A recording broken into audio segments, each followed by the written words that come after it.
Hey, everybody, and welcome back to the DLF Trade Show on the DLF YouTube channel. Russ and Addison are here to use DynastyLeagueFootball.com, the trade finder tool, the trade analyzer tool that Addison uses because I don't like doing stuff. I'm the idea guy. What can I say? I was going to say, you come up with the ideas. You're the brains behind the players and the topics. We both work in different ways. Sometimes. Yeah, but again, this was one of those very normal weeks where it's just like, Wednesday. Oh, man, what are we going to talk about? And we were going back and forth trying to figure out something good to talk about. And then it hit me that there were a few players that just actually what really sparked this was talking. We saw a picture of Tank Dell in those new Texans uniforms that are just like red. And one of my buddies said the only way it would look better if Nico Collins was wearing it. So I'm like, when's Nico coming back? It feels like he's been gone forever. This week. Please. and that's what got me into thinking there are a couple of players that did just recently come back from injury. Why don't we talk about them? Because usually there's three windows in the entire life line of an injury. It's like when a player first gets hurt, people trade away, people trade for, whether they're rebuilding, competing, and all that stuff.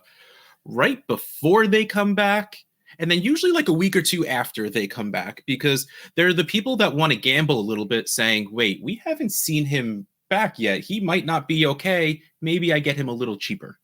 Mm-hmm. And then there's the people like me who are terrified of risk, who are willing to pay that wait and see tax to be able to be like, all right, we saw this player come back. He's still himself. Let me go trade for him now. Mm-hmm. So I'm guessing we're going to see a little bit of all of that in these trades. And I'm very excited for it because we're also talking about three very relevant players for fantasy football, for your competing teams. And I mean, honestly, they're all young enough that they don't need to just be competing teams. You can go get these players for your teams that, well, maybe retooling because they're scoring points, but like these are good players. Let's go into the first one. Maybe he's trying to take up a career in boxing that we don't know about. Sorry, Addison. It's okay. The first player we're going to talk about is Puka Nacua. Two games back. Yep. Well, a game and 3/4, I guess. I needed more points, Puka. Gosh. Anyway. He lost in the Trade Addicts League. Well, partially because of Puka. So I just figured I'd make fun of him as much as I can while we're doing this. Yep. But yeah, so Puka came back. Puka is Puka. He's good. We don't need to be worried. Let's see some trades involving Puka to see if it's still worthwhile to go trade for him, because chances are, I think the answer is going to be yes. Mm-hmm. Yes. The first trade we have is 12-team Superflex, where it was Puka for Tank Dell, a late first and a late second. Puka Nacua by himself, 567.7. Tank Dell, 258. A late first is 230. And a 25 second is 98 for a total of 585. So Analyzer has this even though a 3-for-1 shouldn't necessarily be even. And I like Tank Dell. I really, really, really like Tank Dell. You know, I first started liking Tank Dell as a joke because his name was Tank and there was also Tank Bigsby. So I loved the idea of getting two tanks on my team, which also helpfully led to me drafting him a decent amount because he ended up being good. You know. Yes. but it turns out that he is actually very good. And yeah, his value was hurt for a lot of this season with Stephon Diggs and Nico Collins doing what they were doing. But short term, Nico's had to stop doing what he's doing. And now for the rest of the season, Steph Diggs isn't doing what he was doing. And then Steph Diggs is a free agent at the end of this year, I believe. Yes. Yep. So there's not to say that he's even going to be back next year. So Tank Dell is at this point what he was last year, right? Like when it was him and Nico, though they both felt like getting hurt at different times. So we never got to see too much of both of them at once. Tank Dell is a piece for now and a piece for the future. That being said, a late first and a late second, it does not fit the gap between him and Puka for me. Yeah, I went and checked the team that these first belong to. It was their first, and they're currently 8-1 in first place. So they are utilizing their first round pick to package it with Tank Dell to go get who they perceive to probably be a better fantasy receiver for the remainder of the year, plus just a way better dynasty receiver as well. I mean, they're both in their second years, but Puka's somehow 2 years younger. So, and he had come off the fantastic rookie season. He like kind of is, but is not the wide receiver 2 or 1 on his team. Like when 1A, 1B, that one. Yeah. When Nico Collins is healthy, he is the 1. There's no question about that. Yeah. And Tank Dell then is the 2 and was the 3 for a large majority of the time too. So even if they don't retain Stephon Diggs, but maybe they go and get somebody else for cheap, that could be another issue for Tank Dell where maybe he's maybe. I would love the jersey, don't get me wrong, but that's just so crowded. That would be really, really Even crowded. Nico feel a little. Yeah. So I think this is a perfect, like when I talk about how can we find ways to trade up at the wide receiver position and just go get better stud wide receivers, this is a prime example of what I'm talking about. Yeah. And again, I love this use of a competing first. The way I use competing first is I'm scared of risk. I'm scared of bad things happening. And I hold on to my first until there's an injury. But if you're not like me and you just want to make your team better, which is always a good thing, right? Like, I think so. This is beautiful. I love this move. And honestly, while the value is a bit off for me, it's not bad for the other side. I wish that first was earlier, but that's really it. Like, I don't mind if you're rebuilding and Puka's like too much power condensed into one asset and you need to break that apart a little bit. I don't hate the idea of this. I wish that second was a young player. Like, I wish it was something that had a little bit more solidity to it. Like, I can't think of a player off the top of my head anymore. Like but Xavier Legette. Beautiful. Yeah. Or Keon Coleman or somebody like that. Yeah.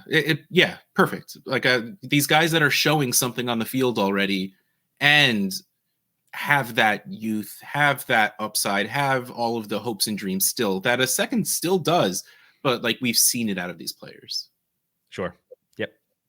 So let's move on to the next trade, which is 12-team 1 quarterback, where Puka and Brandon Ayuk were traded for Tyreek Hill, DJ Moore, and DeAndre Swift. Puka 721, Brandon Ayuk 513 for a total of 1,234.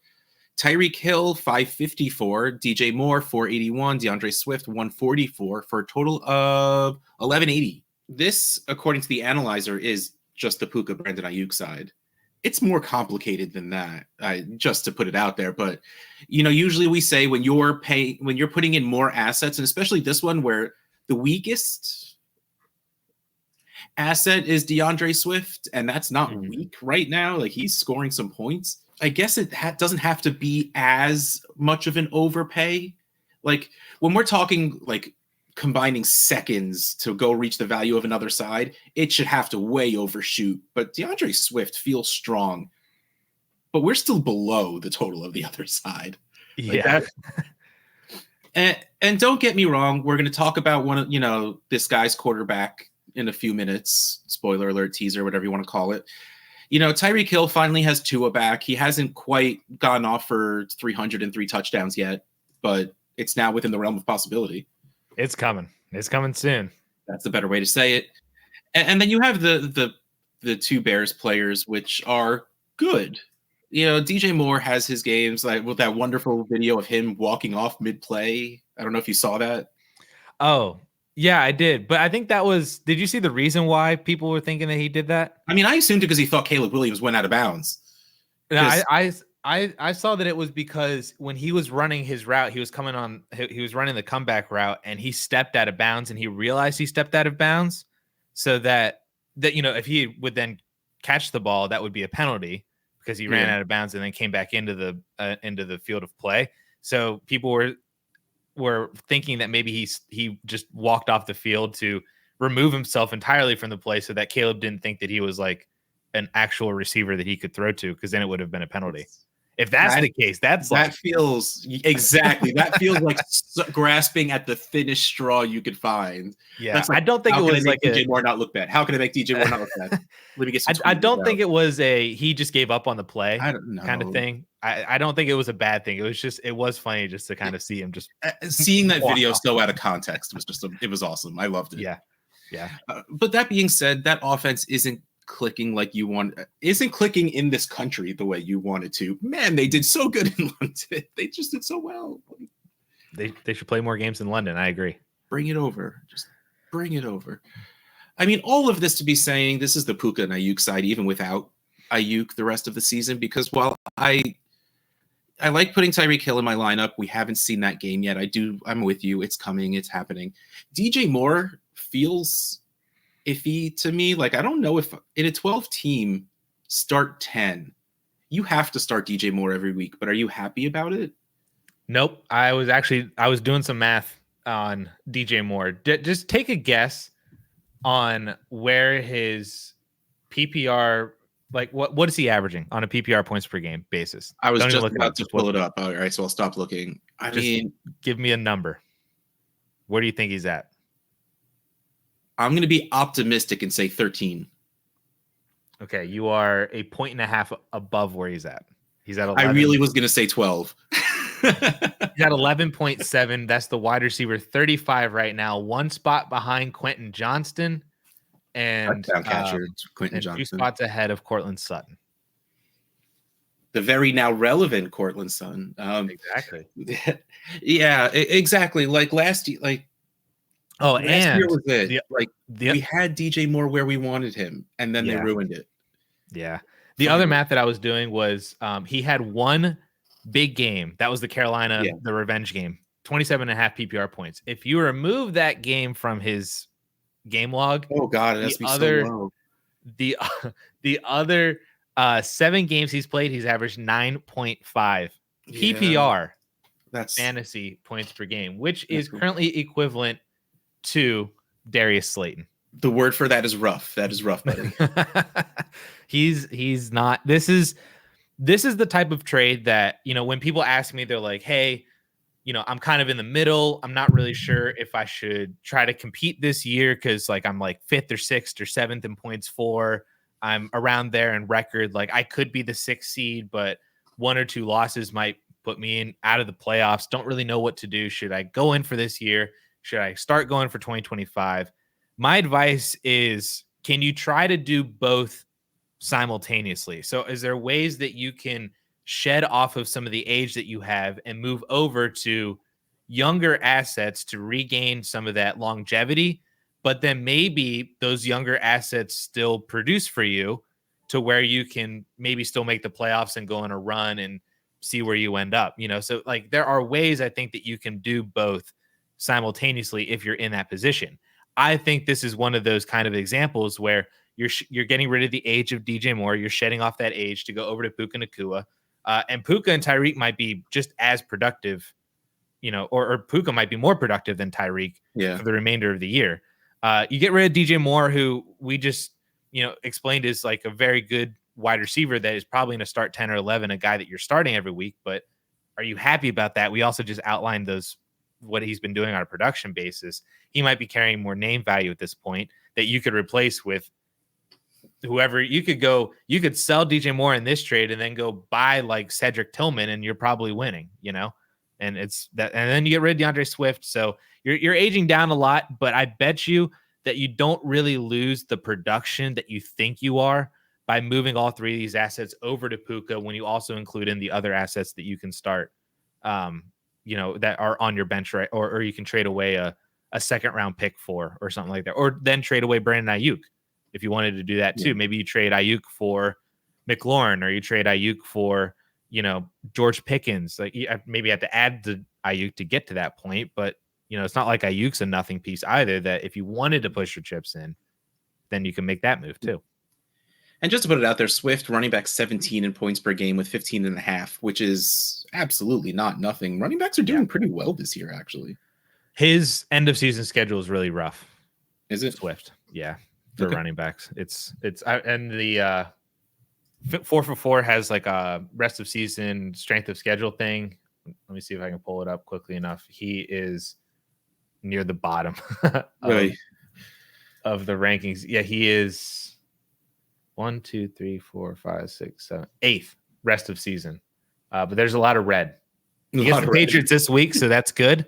Okay. Patriots this week is good. The Packers next week is average, but then he gets Minnesota twice, Detroit twice, and San Francisco. All right. So if you have Swift on your teams, trade him after this game against the Patriots. Exactly.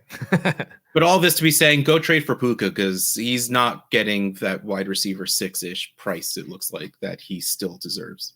Yep. Agreed. So let's talk about Tua, like we started to talk about before when we were talking about Tyreek Hill. Tua came back. Tua looks like Tua. I feel pretty good. He's still a crazy man running, sliding headfirst. Won't wear the Guardian helmet. I love the fact that whenever he like slid, that the entire Miami Stadium was just like, yeah. I mean, they erupted. They applauded him. They gave him like a standing ovation for sliding. I missed that. What I saw was his first run when his game back, and he went head first when he dove forward, and I'm just like, have you learned nothing? But he's still Tua. He's still good. He's still exactly everything we thought he was. Everything we thought he could be is still there. Nothing has changed at this point. After another concussion, we'll see. Hopefully never happens. Let's put that out into the world. But I see no reason. Like, I had one person like, hey, you interested in getting Tua on your competing team? And I was just like, yeah, actually, I think I am. Because especially when you have Dak as your QB2 this year, first of all, it wasn't doing too great in the first place, and then he has to go and hurt himself out for a couple of weeks. Yeah, that was actually funny you bring that up. In the trade finder, like 2 or 3 of the 5 most recent trades were literally a Tua for Dak kind of swap that have all happened over the past couple of days since basically Dak was announced he's going on IR. So that's a pretty popular move right now. If you have Dak, just swapping over to Tua and vice versa. Speaking of swapping Tua for a quarterback, the first trade we have, 12-team Superflex, straight up Tua for Anthony Richardson. I mean, anytime you can get a starting quarterback for a backup, why don't you do it? This spoiler on this one. This was another deal that if you went to like the last 10 trade offers, this one happened like 4 times. So a lot of people are trading Tua for Anthony Richardson right now and vice versa. I mean, let's talk about it for a second. Is Anthony Richardson a starting quarterback in the NFL starting next year?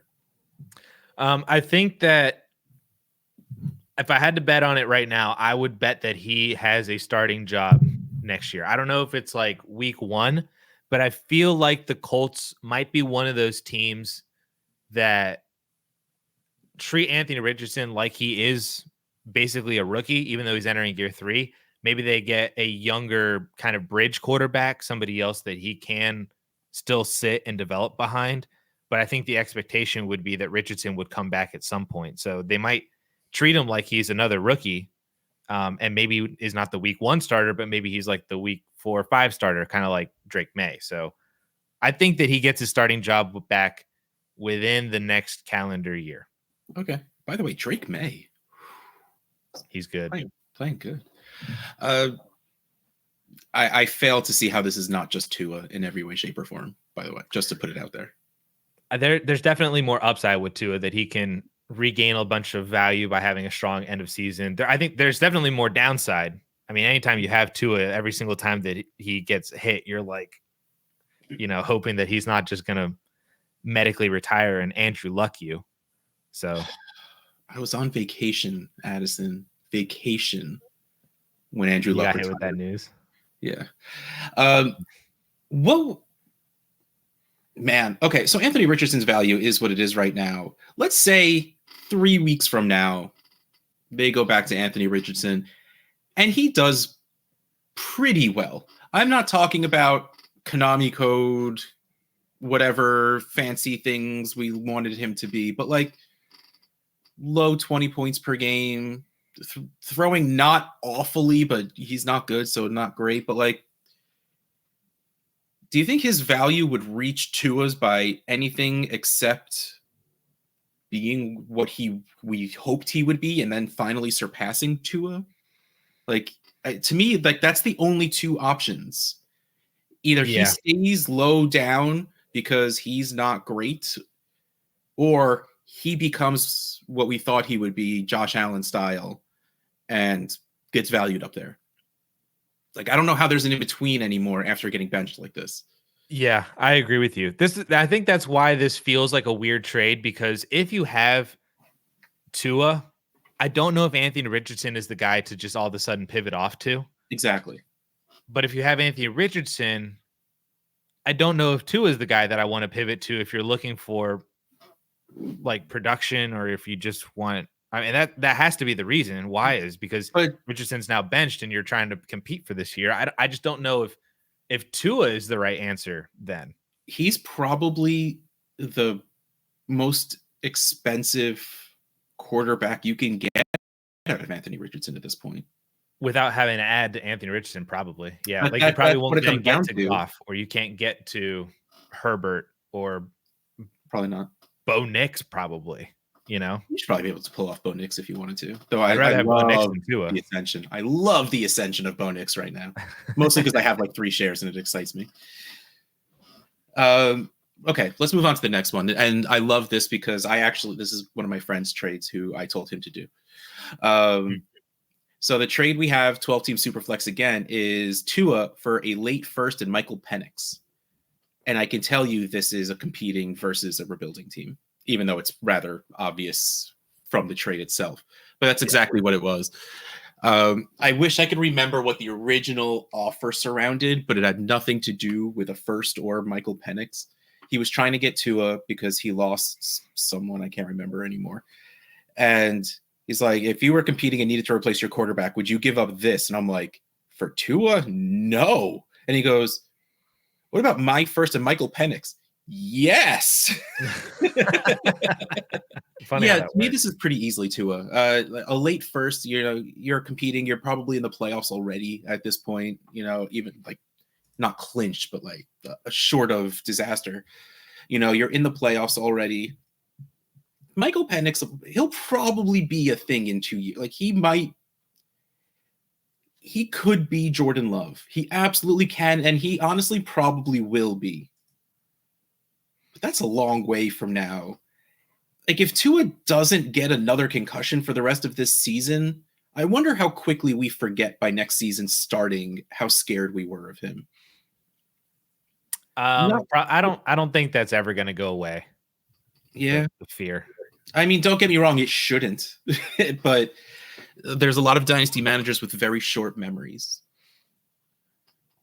Yeah, he lost Dak Prescott, by the way. I'm looking at his roster. He lost Dak and Fields. So Fields, that's what it was at the time. He had Russ as well. Is this guy a Steelers fan? He has Fields, Pickett, and Russ. Nope. Rams fan.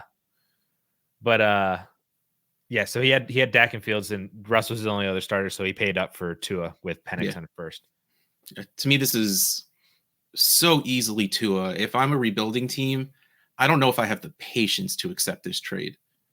Like, if I drafted Penix in rookie drafts, I'm thrilled, and he's sitting there until he plays.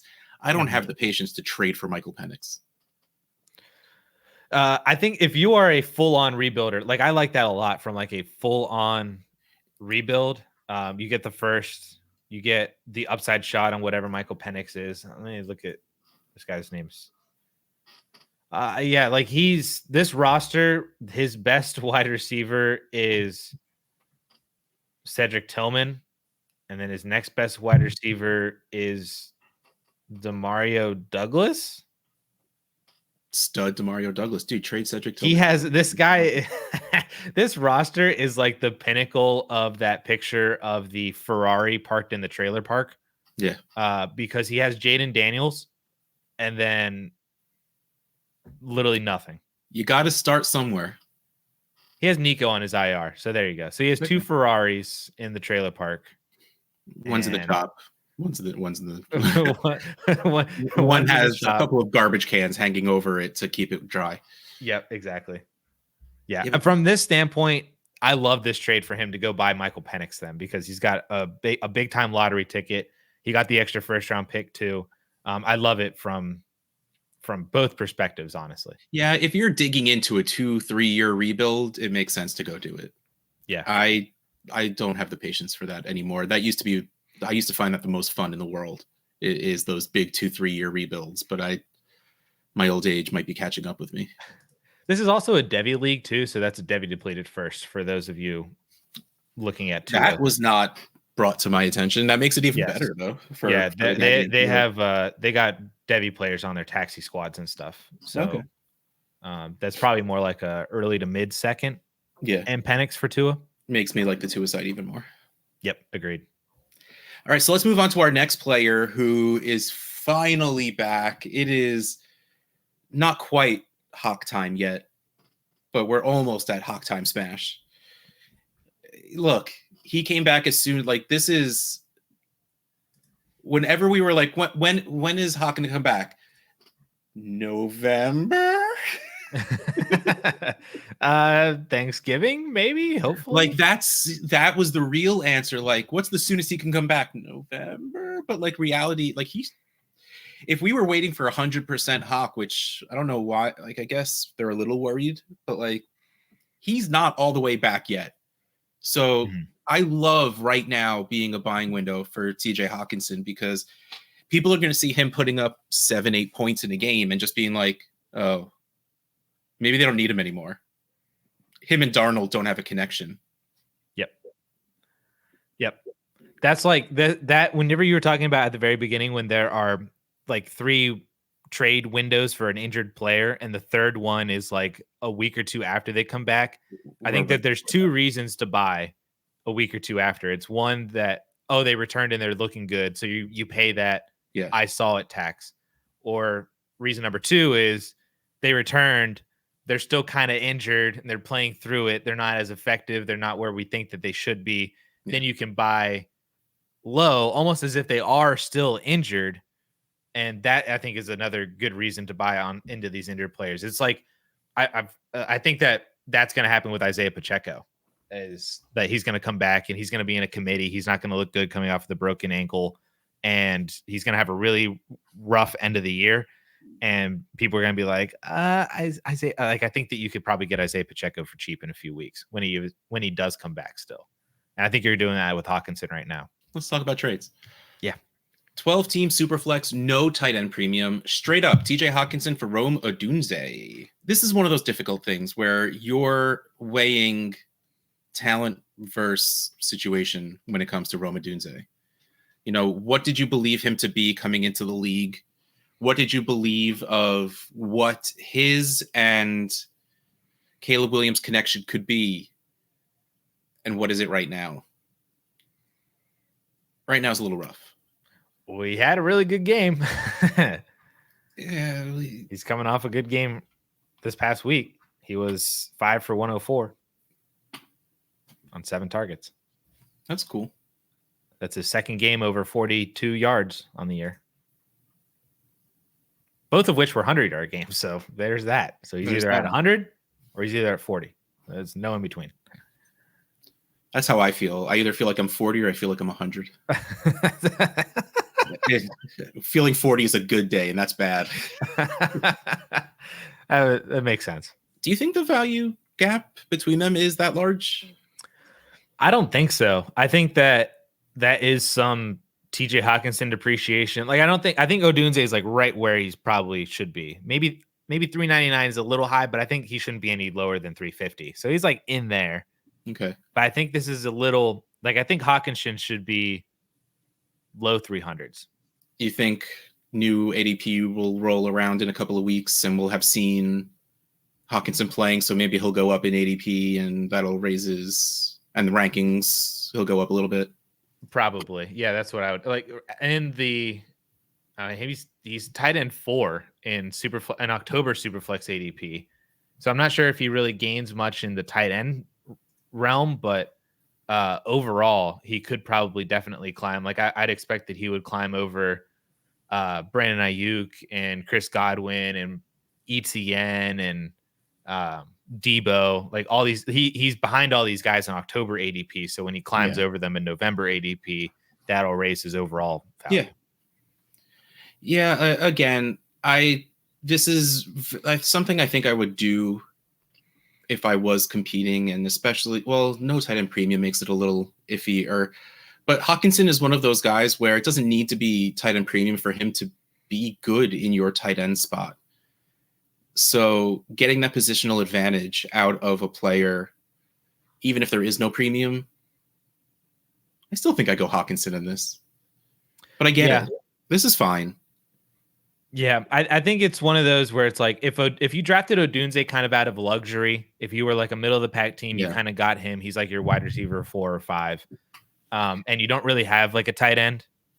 Then I would probably just be like, you know what, just move Odunze over. I get a starting tight end and a guy who's hopefully going to ascend throughout the rest of the year and only get better as we head into next year. Because I mean, like the first game that he came back in, he played 45% of snaps, but he saw 4 targets. Like that's extremely encouraging. Yeah. So you know what? This doesn't feel like a cheap window buy. That's, I think, what I'm trying to get at. This feels like paying the price for Hockenson. Agreed. I'll agree on that. Okay. Let's move to the next one. 12-team super flex with 1.5 tight end points per reception. Points per tight end reception. That's the better way to say it. So half-point premium.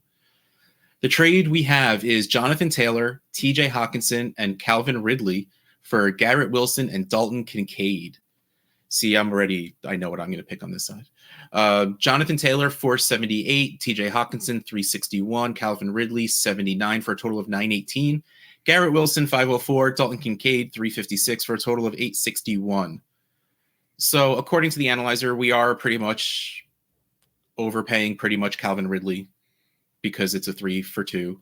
I don't know if I'm ever going to be behind Dalton Kincaid at the prices he's available for. This is too much for me. So I'm going to be on the other side of this. Even though I love Garrett Wilson, I love that we had, like there should be a person whose sole job is to watch catches that are on the sidelines and ruled incomplete.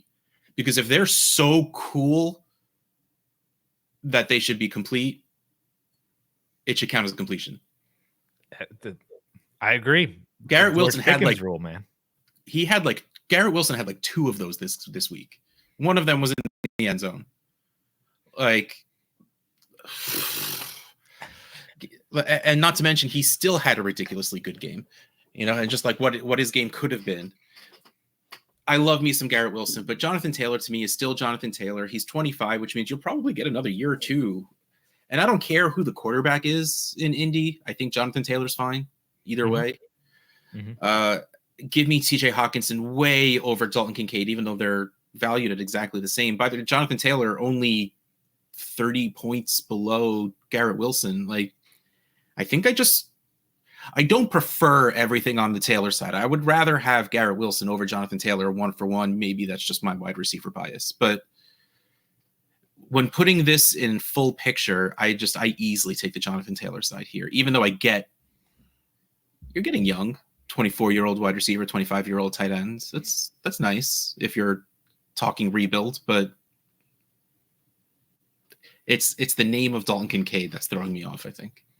So the reason I'm taking the Garrett Wilson side on this one, the reason why is because I want Garrett Wilson a lot more than I do Jonathan Taylor. Like I would take Garrett Wilson over JT and Calvin Ridley if we want to do that. And then I would take Hockenson over Kincaid.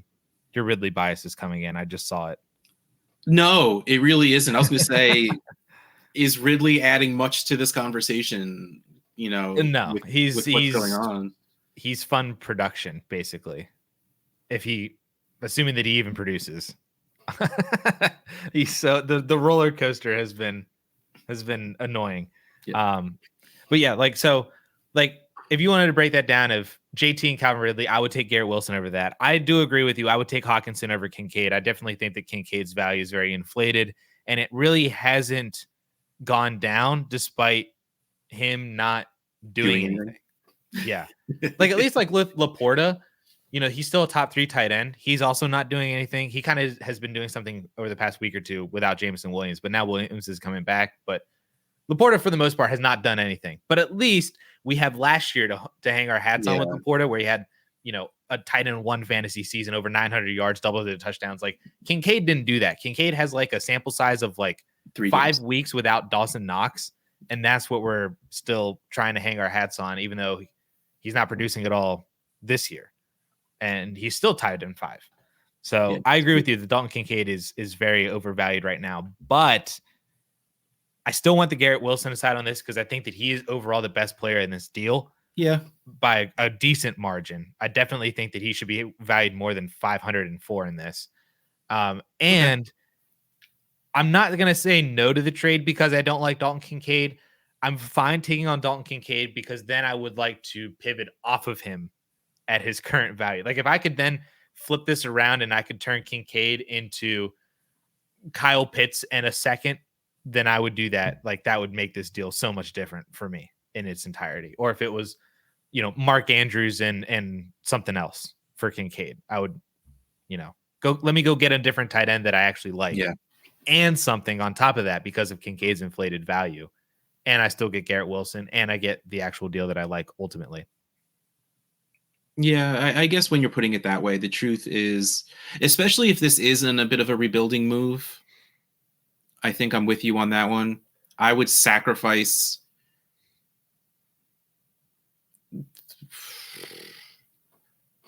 you're moving off of the building block of TJ Hockenson, who's only 27, and in tight end years, that's nothing. Mm-hmm. You're not building around Jonathan Taylor. You're not building around Calvin Ridley. So at least what you're bringing in is at least one very solid building block. And Kincaid, where you have the time to let him mature a little bit, that maybe he does turn into something because he's a tight end that's 25 years old. That means absolutely, like, he still has plenty of time before he's even supposed to be really doing something. We just get overexcited because we get 1 or 2 players every year that do something too soon. Like, tight ends don't usually hit for the first 3 years. I think I will also add. Go ahead. But also, like Addison was saying before, if you have someone in your league who is a Kincaid person, right over to him. Yep. I will also add that I think that this is example number 2, kind of like how the Tyreek for Puka trade was example number 1 of you're kind of a middle of the pack team, don't know which direction to really lean into. So my advice would be, can you try to do both in the same deal? I think this is example number 2 of that, where you're like, I had JT, I didn't really do well whenever he wasn't healthy. Ridley has been an absolute roller coaster. Hockenson hasn't obviously played at all until this past week. So my team's just kind of sitting here at 4-5. I don't really know what to do, but I could make the playoffs if I win once or twice over the next couple of weeks. What do I do? This, I think you could kind of do both by you remove yourself from the running back in Dynasty. You go get the young wide receiver at the expense of a 29-year-old roller coaster wide receiver. And you still get a valuable tight end in Dalton Kincaid that maybe isn't going to help you so much production now, but like I said, I think that you can move off of him. So I think this is another way that you can reload and still compete in the same deal by just shifting where your assets are weighted. There's a reason he's on this. There's a reason. That was a good one. That was good. I like that. Thank you. But that's it. That's the 3 players we're here to talk about. We got to talk about some fun players that are the return, the coming back, the getting us ready for Nico to come back, the hope that we need.